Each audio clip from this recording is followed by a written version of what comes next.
ESI, Eletrônica, Informática e Tecnologia. Gazeta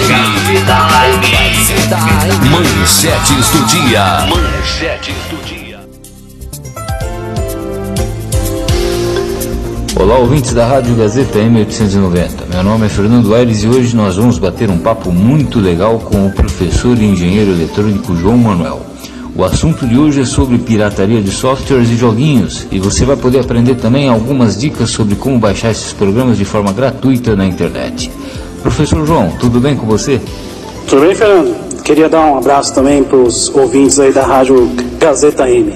Professor, as pessoas que vão comprar um computador, muitas não sabem, mas é indispensável o uso do sistema operacional, sendo o Windows da Microsoft o mais conhecido. Agora, no entanto, o custo desse programa original é muito caro e muitas delas acabam optando pela famosa cópia pirata. Primeiramente, existem opções gratuitas no mercado? Existem sim, Fernando. Só para as pessoas entenderem, o sistema operacional ele é o item essencial. Na verdade, sem ele a máquina não serve para nada. O computador seria praticamente como se fosse um peso de papel. Só quando a pessoa compra um computador na loja, ela já vem lá com um sistema operacional Windows aí. Mas muitas pessoas às vezes têm um sistema operacional antigo, gostaria de atualizá-lo, e nesse caso ela teria que comprar uma licença nova na loja do sistema operacional Windows, que ele tem um valor até um pouco elevado, dependendo da aplicação que a pessoa vai fazer. Então aí muitos se sentem tentados a apelar para a pirataria, o que não é legal. Depois a gente vai discutir inclusive aí os problemas com relação a isso. E é difícil baixar esses programas pela internet? Tem algum site que as pessoas possam encontrá-los com mais facilidade? O Linux, que seria esse sistema operacional alternativo, ele pode ser baixado na internet por qualquer pessoa em casa, acessando, né, do seu computador. O problema é que as pessoas não vão saber identificar qual o Linux mais correto para elas. Porque existem vários Linux. Só para você ter uma ideia, hoje nós temos em torno de uns 1.000, 1.500 Linux ativos aí. Eu poderia estar dando esse auxílio se as pessoas precisassem, ajudando elas como identificar o Linux mais correto se elas precisarem aí. Perfeito, ou seja, então cada sistema operacional gratuito do Linux no mercado é voltado para um uso específico, correto? Seja ele doméstico, para profissionais da engenharia, da medicina e outros. No que certamente também deve facilitar bem o trabalho deles no dia a dia. Agora, até então, eu não tinha conhecimento da existência desse software, que é gratuito no mercado. Por que ele é tão pouco divulgado? Por que é tão pouco conhecido, professor? Bom, nós podemos citar aí, por exemplo, as próprias empresas que desenvolvem softwares, empresas que são pagas, né, digamos assim, não vou citar o nome delas aqui, mas de uma maneira geral, acabam incentivando o público a se acostumar com o programa delas por alguns recursos. E você não vê propaganda na televisão, não saem propagandas em revistas, assim. Então as pessoas acabam não conhecendo, mais falta de informação, falta de divulgar. E seria interessante que as pessoas procurassem se informar, saber que existem essas alternativas, não só o Linux, mas uma série de outros programas, jogos gratuitos que as pessoas podem baixar também.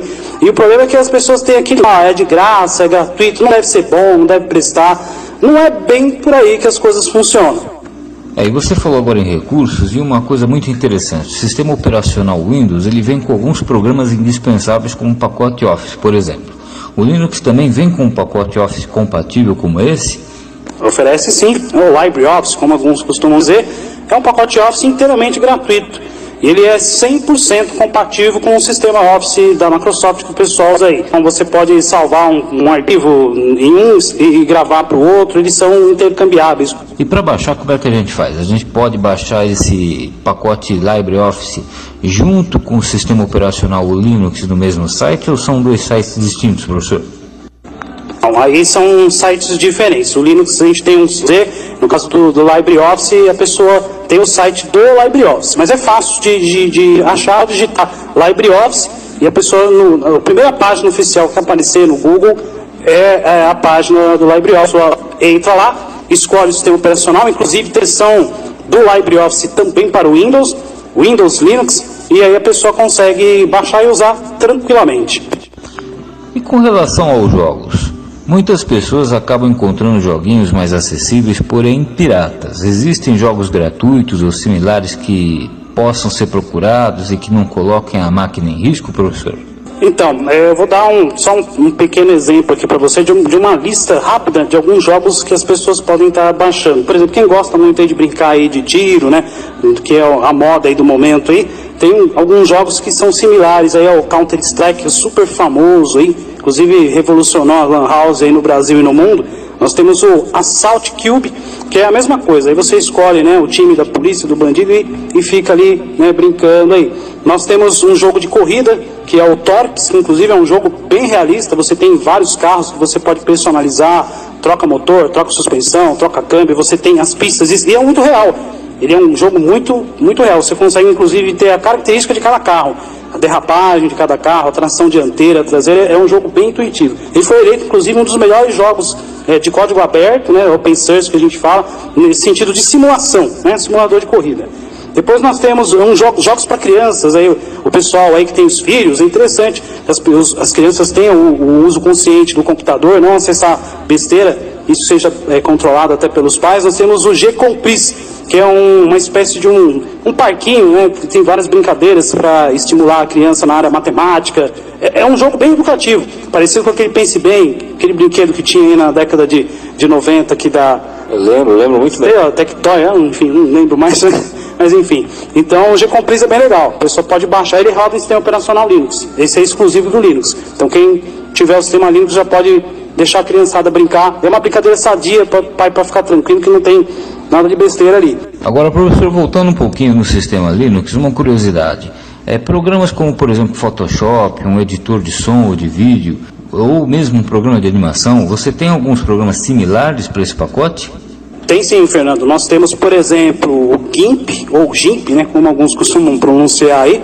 Ele é um editor de imagens profissional, como se fosse um Photoshop. Depois nós teríamos o Audacity, que seria um editor de som aí para pessoas que já trabalham aí na parte musical, ou na sua área, por exemplo, poderia estar utilizando. Então é um editor bem complexo, inclusive. Nós temos depois o Blender.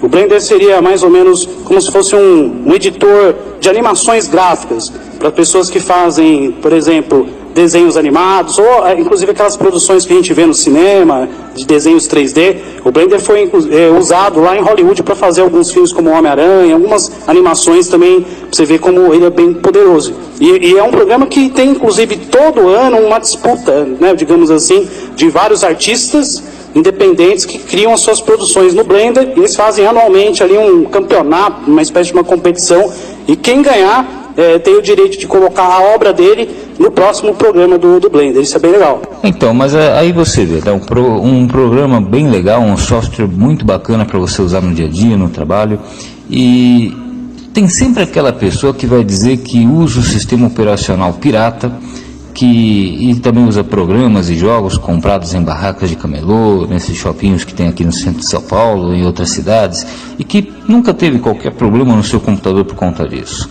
Professor, quais são os riscos que essas pessoas correm e nem sequer elas imaginam por conta de usar um programa, um joguinho, um software pirata? Então, Fernando, deixa eu comentar uma coisa com você. Você imagina uma empresa desenvolvedora de programas que tem lá funcionários para trabalhar, eles vão vender um programa, eles têm que ter um lucro. Eles vão vender o programa, por exemplo, a um valor aí, vamos falar assim, um valor X.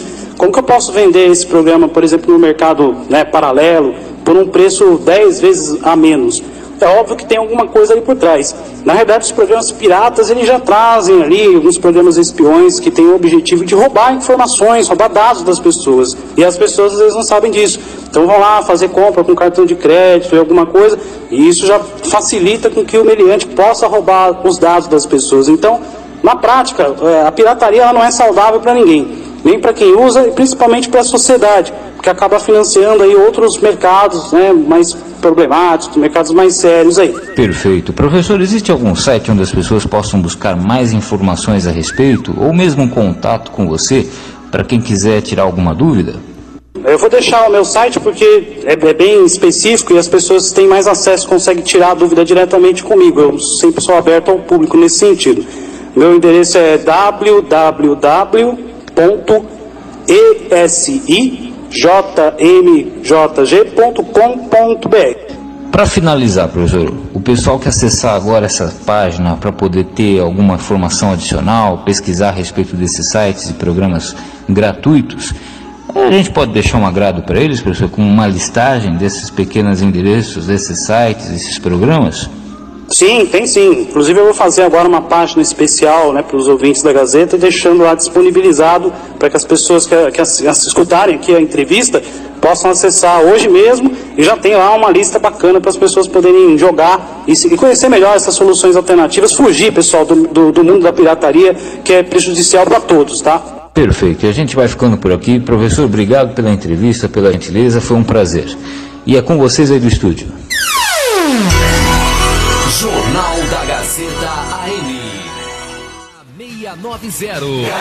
Gazeta AM. Frequência 890. 890 kHz. ZYE 962. 49 metros. Frequência de 5.955 kHz. 31 metros. Frequência de 9.685 kHz. 19 metros. Frequência de 15.325 kHz. Esporte, música e informação. Gazeta.